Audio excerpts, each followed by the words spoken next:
इस बॉक्स में काफ़ी स्पेशल चीज़ है जो मेरा कभी ड्रीम हुआ करता था। खैर टाइटल से आपको पता चल ही गया होगा कि इस बॉक्स में क्या है, तो मैं अनबॉक्सिंग में ज़्यादा समय बर्बाद नहीं करूँगा। ये है MacBook pro M5 pro chip वाला लैपटॉप जिसमें है 24 GB रैम, 1 TB SSD और ये जो वेरिएंट है वो है 15 कोर CPU और 16 कोर GPU वाला, जिसमें है 3 thunderbolt 5 type C port, charging के लिए MagSafe 3 port, 3.5 headphone jack, HDMI port, card reader, तो ये सब कुछ इसके अंदर है। बाकी सारी स्पेक्स तो आपको इसकी पता ही हैं क्योंकि इसको लॉन्च हुए भी काफ़ी महीने हो चुके हैं, आप इसके बारे में जानते ही होंगे। मैं सीधे पॉइंट पर आता हूँ। ये जो मेरी डिवाइस है ये मेरे गैजेट्स की मोस्ट एक्सपेंसिव परचेज़ है, पर मैंने इसको क्यों बाई किया, ये मेरे काम में कितनी हेल्प करेगी और ये मेरे लिए वर्थ है या नहीं, इन सभी सवालों के जवाब जानेंगे हम इस वीडियो के अंदर। नमस्कार दोस्तों, मैं अनिल आप सभी का फिर से स्वागत करता हूँ टेकचिप यूट्यूब चैनल पर, जहाँ पर मैं एक्सप्लोर करते हैं लेटेस्ट साइबर सिक्योरिटी टूल्स और टेक्निक्स को। चलिए हम इस वीडियो को 3 पार्ट्स में डिवाइड करते हैं। पहले पार्ट में हम जानेंगे कि इस लैपटॉप को मैंने क्यों बाई किया, दूसरा ये मेरे काम में कितनी हेल्प करेगा और तीसरा ये मेरे लिए वर्थ है या नहीं। सबसे पहले देखते हैं कि मैंने इसको क्यों बाई किया। तो इसको बाई करने के एक नहीं कई कारण हैं। पहला जो कारण है वो है कि अभी जो मेरा प्राइमरी लैपटॉप है वो काफ़ी पुराना हो चुका है। जो टेकचिप से काफ़ी पहले से जुड़े हैं वो जानते ही हैं कि मेरे पास एक मैकबुक एयर है जो मैंने 2017 में बाई किया था, जैसे कि आज ऑलमोस्ट 9 साल हो चुके हैं। और किसी लैपटॉप के लिए 9 साल बहुत होते हैं, पर आज भी ये ठीक वैसे ही काम कर रहा है जैसे 7-8 साल पहले करता था। पर अभी टाइम चेंज हो चुका है, AI आ चुका है, 4K 8K वीडियो का टाइम चल रहा है, वो काम अभी ये लैपटॉप नहीं कर सकता, ये इतना कैपेबल नहीं है और कई साल से इसके अपडेट आना भी बंद हो चुके हैं। इसी वजह से मैंने करीब 3 साल पहले ये मैक मिनी M2 खरीदा था। ये भी फिलहाल बढ़िया काम कर रहा है, मेरे सारे काम निकाल देता है, चाहे मल्टीपल VMs रन कराना हो, स्मॉल लोकल AI हो, 4K वीडियो एडिटिंग हो, सब परफेक्ट हो जाता है। पर ये एक डेस्कटॉप कंप्यूटर है और मेरी जॉब के चलते मुझे कई बार सिटी के बाहर भी जाना पड़ता है, तब मुझे काफ़ी स्ट्रगल करना पड़ता है क्योंकि मेरा मैकबुक एयर अब इतना पावरफुल नहीं है। इसलिए मैं काफ़ी टाइम से एक लैपटॉप लेने की सोच रहा था। तो पहला रीज़न तो ये था लैपटॉप को बाई करने का, पर फिर एक सवाल आता है कि यही लैपटॉप क्यों।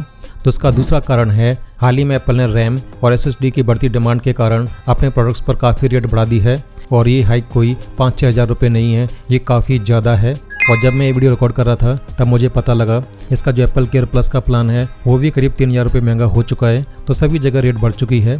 यदि मैं इसी सेम लैपटॉप की बात करूं तो अभी ये लैपटॉप 50,000 रुपये महंगा हो चुका है, जो कि काफ़ी ज़्यादा है। अभी ये सेम लैपटॉप 3 लाख रुपये में मिल रहा है। अब मुझे लैपटॉप तो लेना ही था, पर मैं इसके अगले वर्जन का वेट कर रहा था। पर जब रेट बढ़ी तो मुझे लैपटॉप जल्दी लेने के लिए मजबूर होना पड़ा, क्योंकि अगर एप्पल ने एक बार प्राइस इंक्रीज़ कर दी तो उनका जल्दी रिवर्ट होना इतना आसान नहीं है। तो मैंने कुछ सोर्सेज से ओल्ड रेट वाला लैपटॉप डिस्काउंट के साथ जुगाड़ कर लिया। रेट बढ़ने के बाद करीब सभी स्टोर्स ने पुराने रेट पर देने से मना कर दिया। इवन फ्लिपकार्ट की सेल पर भी ये मेरी सिटी में डिलीवर नहीं हो रहा था और कुछ देर बाद ये आउट ऑफ स्टॉक भी हो गया। पर मैंने इसको कैसे करके मंगवा लिया। ये मुझे लैपटॉप अभी 2,30,000 में मिल गया, जो कि करंट रेट से काफ़ी कम है, इसलिए मैंने इसको बाई कर लिया। पर फिर भी सवाल आता है कि यही लैपटॉप क्यों। तो इसका अगला कारण है एप्पल की अगली रणनीति। मैं वेट कर रहा था M6 प्रोसेसर का, जो कि जल्दी ही रिलीज़ होने वाला है, पर मुझे लीक्स में पता लगा कि M6 प्रोसेसर प्रो और मैक्स में रिलीज़ नहीं होगा। और एप्पल का जो अगला प्रीमियम लैपटॉप है मैकबुक अल्ट्रा, वो M5 प्रो और M5 मैक्स चिप पर ही रिलीज़ होगा, जो कि इससे भी महंगा होगा, पर परफॉर्मेंस वही होगी, बस ये प्रीमियम और न्यू डिज़ाइन और OLED डिस्प्ले जैसे फीचर्स के साथ आएगा। तो फिर मुझे प्रो के लिए M7 का वेट करना पड़ता, इसलिए मैंने इसको बाई करने का सोचा।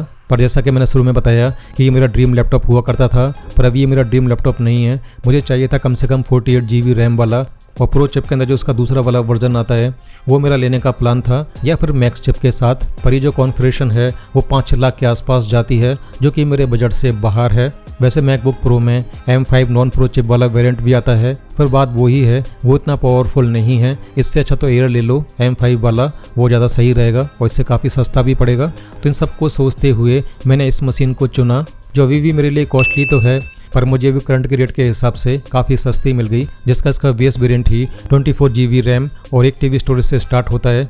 और 1 TB स्टोरेज ये मेरे लिए काफ़ी है, क्योंकि मेरे पास है इंटरनेक्स्ट का 5 TB का सिक्योर प्लान, जो बैकअप्स और स्टोरेज की कमी को पूरा कर सकता है। दोस्तों, क्या आप भी अपनी पेन टेस्टिंग रिपोर्ट अपनी कस्टम स्क्रिप्ट, अपने सेंसिटिव डॉक्यूमेंट या VM स्नैपशॉट्स को अभी भी किसी नॉर्मल क्लाउड ड्राइव पर स्टोर करते हैं? अगर हाँ, तो आप अपने क्लाइंट्स और खुद के सेंसिटिव डेटा को एक बहुत बड़ी रिस्क में डाल रहे हैं। आज हम बात करेंगे एक ऐसे सिक्योर प्लेटफॉर्म की जो स्पेशली प्राइवेसी और सिक्योरिटी के लिए डिज़ाइन किया गया है। मिलते हैं इंटरनेक्स्ट से। ये एक ओपन सोर्स और privacy first cloud storage platform है। सबसे बड़ी बात, इसमें आपको मिलता है end to end zero knowledge encryption. इसका सीधा मतलब ये है कि आपकी फाइल्स को सिर्फ आप ही एक्सेस कर सकते हैं, खुद इंटरनेट के सर्वर्स और एम्प्लॉयज़ भी इसको नहीं देख सकते। ये GDPR कॉम्प्लाइंट और ISO 27001 सर्टिफाइड भी है। तो अगर कोई डाटा ब्रीच भी होता है या स्टोरेज प्रोवाइडर कंप्रोमाइज़ हो जाता है तो आपका डाटा बिल्कुल सेफ रहेगा, क्योंकि इसका इंक्रिप्शन फ्यूचर प्रूफ भी है। तो आपको डाटा की टेंशन लेने की ज़रूरत नहीं है। तो एथिकल हैकर्स या जो साइबर सिक्योरिटी की प्रैक्टिस कर रहे हैं, ये उनके लिए लॉजिकल चॉइस है। आप अपनी sensitive pen testing report, credential findings या स्कैन एविडेंस को गूगल ड्राइव पर रखने की बजाय सीधे यहाँ स्टोर कर सकते हैं। और जो लोग काली का यूज़ करते हैं, अब उनको अनएनक्रिप्टेड USB का यूज़ करने की ज़रूरत नहीं है। वो अपनी वर्ड लिस्ट, स्क्रिप्ट्स या VM स्नैपशॉट्स को डायरेक्टली इंटरनेट पर बैकअप कर सकते हैं। ये Windows OS, Mac OS, Linux और स्मार्टफोन्स सभी पर स्मूथली वर्क कर सकता है। पावर यूजर्स के लिए इसमें CLI, वेब डेव और नेस वर्कफ्लो का भी सपोर्ट है। प्राइसिंग की बात करें तो इंटरनेक्स्ट के पास ईयरली और लाइफ टाइम दोनों तरह के प्लान्स हैं। इनका एक टीवी का जो एनुअल प्लान है वो लगभग 140 रुपये पर मंथ से स्टार्ट होता है। लेकिन अगर आपको इनका सब्सक्रिप्शन पसंद आता है तो आप इनका 5 TV का ultimate life time plan best है। बस एक बार पे करो और टेंशन खत्म। साथ ही इनके स्यूट में आपको क्लीनर, एंटीवायरस, मीट और ब्राउज़र VPN जैसे टूल बिल्कुल फ्री मिलते हैं, जिनका आप यहाँ पर यूज़ कर पाएंगे।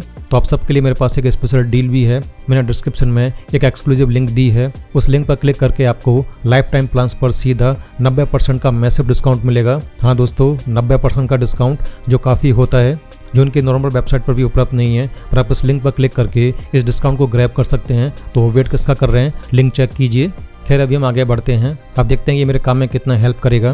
तो अभी जो मेरा काम है ये उसको इजीली हैंडल कर सकता है। हाँ, ये थोड़ा AI के अंदर स्ट्रगल करेगा, पर मेरा काम चल जाएगा। मैं इस पर इजीली अपनी पेन टेस्टिंग लैब सेटअप कर सकता हूँ। Multiple VMs, VMware, virtual box, parallel, Docker सब एक साथ रन कर सकता हूँ, जिस पर कि मैं काली लिनक्स, विंडोज़ और भी मल्टीपल OS को एक साथ रन करा सकता हूँ, वो भी स्क्रीन रिकॉर्डिंग के साथ। ये सब परफेक्टली वर्क करेगा। इजीली 4K एडिटिंग कर सकता हूँ, जो कि पहले से काफ़ी फास्ट होगी। और सबसे बड़ी बात, जिसके लिए मैंने इसको बाई किया, मैं इसको कहीं भी ले जाकर यूज़ कर सकता हूँ। इसकी बैटरी लाइफ भी काफ़ी बढ़िया है। तो जब मैं सिटी से बाहर हूँ तो मैं इसको सेम परफॉर्मेंस से इसको यूज़ कर पाऊँगा। अब मुझे इतना स्ट्रगल नहीं करना पड़ेगा। हाँ, थोड़ा लोकल AI के अंदर स्ट्रगल करेगा, पर जो स्मॉल या मीडियम साइज़ के मॉडल्स हैं वो इस पर रन हो सकते हैं। मैं इसको कुछ हफ्ते चेक करने के बाद आपको बताऊंगा कि ये लोकल AI पर कितना परफेक्ट वर्क करता है। बाकी जो मेरे नॉर्मल काम हैं वो इस पर इजीली और काफ़ी बढ़िया हो सकते हैं। आप देखते हैं कि ये मेरे लिए कितना वर्थ है। तो इन सबको देखते हुए मैं कह सकता हूँ कि ये मेरे लिए पैसा वसूल होगा।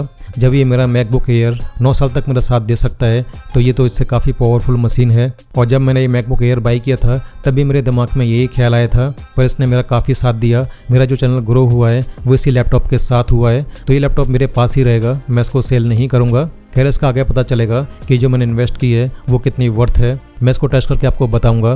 फिलहाल तो मैंने इसको सेटअप कर लिया है, पर मुझे इस पर शिफ्ट होने में थोड़ा समय लगेगा। मुझे इसमें काफ़ी डाटा ट्रांसफ़र करना है, कई टूल्स इंस्टॉल करने हैं, उनको कॉन्फ़िगर करना है, और कुछ कॉन्फ़िगरेशन तो काफ़ी जटिल है जिसमें मुझे समय लगेगा। तो जब सब कुछ सेटल हो जाएगा तब मैं इस पर अच्छी तरह से टेस्टिंग करूँगा, फिर मैं आपको बताऊँगा ये कितना पावरफुल है। तो आपको क्या लगता है, क्या इसको बाई करने का मेरा डिसीजन सही था या नहीं? कमेंट करके ज़रूर बताइएगा। बाकी आप मुझे कमेंट करके बताइए कि आप इस लैपटॉप पर और किस तरह के टेस्ट या किस तरह की वीडियो देखना चाहते हैं, मैं उस पर प्लान करूंगा।